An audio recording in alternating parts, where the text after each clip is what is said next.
है आप लोग का हमारे YouTube चैनल पे। दोस्तों एक काफ़ी इंपॉर्टेंट यहाँ पे हम आप लोगों के साथ में केस लॉ यहाँ पे डिस्कस करने वाले हैं जो कि काफ़ी रिलेवेंट हो सकता है आप लोगों के लिए। तो चलिए दोस्तों वीडियो को शुरू कर लेते हैं। चैनल पे अगर आप लोगों ने फर्स्ट टाइम विजिट किया है तो सब्सक्राइब करके बेल आइकॉन को हिट कर लीजिएगा। No ITC on invoices raised for the past period as hit by period of limitation. Case क्या है सर यहाँ पे?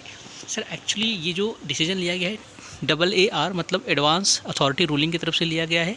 यहाँ पे सर एक्चुअली फैक्ट्स क्या था? कंपनी का नाम है सर यहाँ पे Messrs Vishnu chemicals limited. Sir ये एप्लीकेंट था। इन्होंने सर ये मैन्युफैक्चरिंग में इंगेज था और साथ में फिनिश गुड्स भी देता था।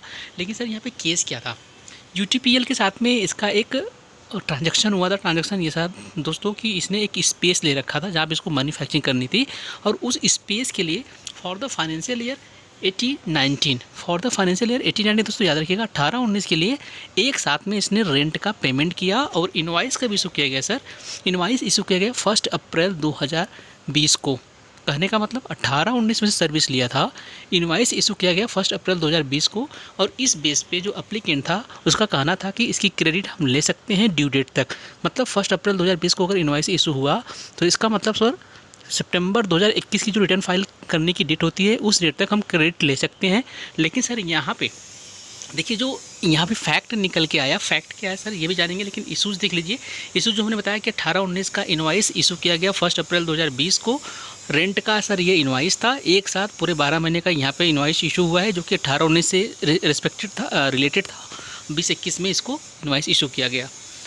Whether the tax invoices dated 1 April 2020 eligible for ITC claim before filing register 3B return for September 2021। यहाँ पे उसका कहना था कि हम सितंबर 2021 के पहले यहाँ पे ITC क्लेम कर सकते हैं क्योंकि इनवाइस अप्रैल 2020 की है।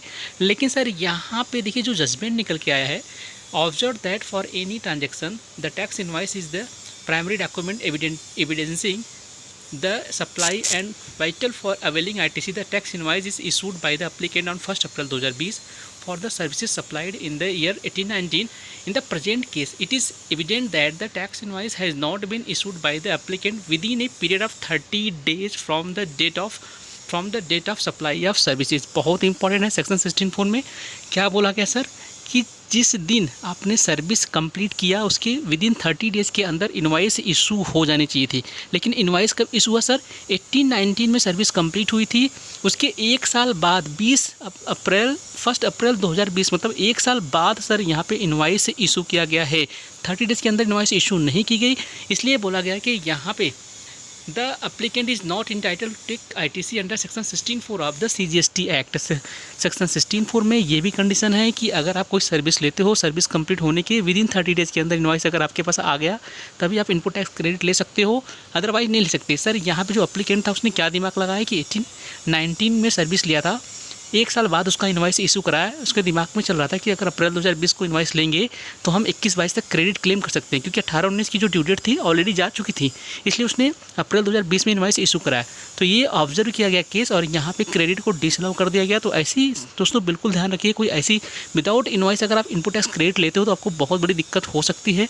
आप लोग वही क्रेडिट आपको लेना है जो इनवाइस आपके पास होनी चाहिए और इनवाइस हम टाइमली आ जानी चाहिए। छोटी सी अपडेट जो हमने आप लोग साथ में शेयर की। चलिए मिलते हैं फिर नए वीडियो के साथ, तब तक के लिए जय हिंद, जय Bharat. Thank you for watching.